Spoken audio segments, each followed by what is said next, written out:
A strong magnitude 4.7 earthquake occurred in the North Pacific Ocean 96 kilometers 60 miles from Russia in the late afternoon of Friday, August 8, 2025 at 7:24 p.m. local time, GMT plus 11.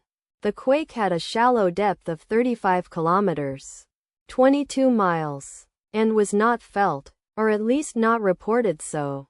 First to report, GFZ after 18 minutes. The earthquake occurred 6 hours after a magnitude 4.9 earthquake had hit on Friday, August 8, 2025, at 1:20 p.m.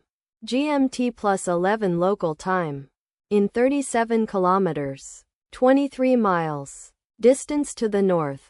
Data source from Volcano Discovery. Did you feel it? Let us pray. May the earthquake that occurred not affect our brothers and sisters there. May the earthquake not happen again. And may God protect everyone. Amen.